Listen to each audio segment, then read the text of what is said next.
This morning, Israeli special forces raided a hospital in the West Bank. They were not in uniform. They were dressed as civilians, women, medical staff. They say they killed 3 militants, Palestinians, as they lay in their hospital beds. Now, Israel says they were terrorists.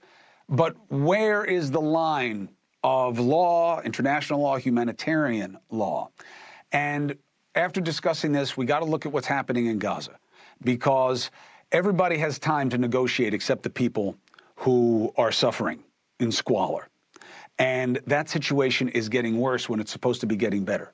People are eating grass, drinking polluted water. Cholera is already breaking out. That kills as much or more than the bombs. So let's bring in people of perspective on the military side and the law side, and also the humane side, the humanitarian side. Former CNN senior international correspondent, founder of INARA, International Network for Aid, Relief, and Assistance, INARA. If you want to help, more than just on social media, go to INARA and you can donate. Arwa Damon joins us. And John Spencer, Chair, Urban Warfare Studies, the Modern War Institute at West Point. Good to have you back, sir.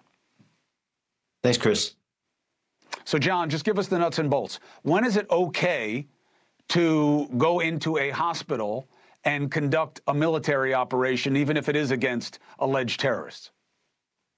When you want to cause the least amount of damage to the hospital as possible, and you have intelligence driving that it is Hamas military commanders, it's like, what's the alternative? You want a missile being launched into the hospital floor? No, I would say that you have to get them somewhere that isn't a non-combatant zone. I mean, isn't that part of the rules of engagement that you guys had to figure out when you were conducting your activities? When is something a hospital, a no-go zone, versus a place where you can do even a discrete operation?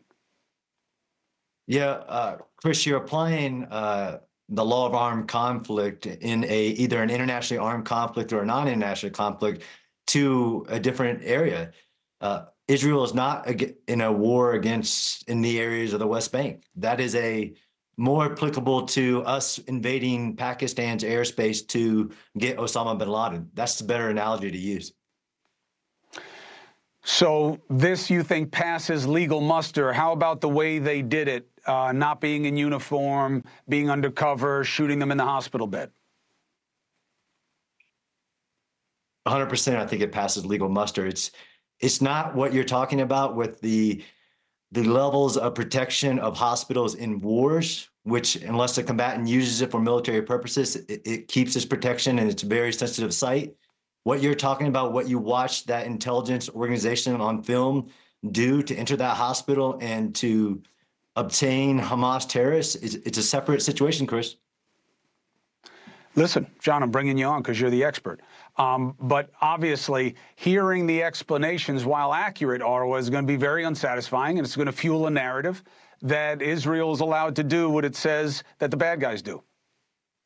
Well, and it also begs the question of, these members who, Hamas and Islamic Jihad did say were members of their own organizations, were unarmed, and at least one of them was injured in the hospital, had been there for quite some time. And so it's going to beg the question as to why did Israel, feel the need to shoot them, to assassinate them, versus detain them and allow a judicial process to play out. After all, countries like to promote the fact that they adhere to, generally speaking, the rules of law, and that would also include a judicial process that someone, terrorist or not, does have a right to. That's the high moral ground, right, John, is that, we don't talk about having the same standards for Israel as we do a terror organization. So what do you think will be the material analysis here in terms of who's armed, who isn't armed, how they're killed versus being brought into custody? Is there any guideline? I'm sure. I mean, that's within Israel law, and to include in different types of organizations, wanted dead or alive is a concept.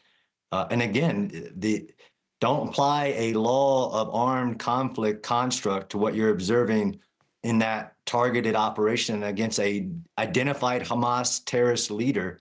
It's completely separate. I mean, Osama bin Laden poked his head up around the corner and we terminated.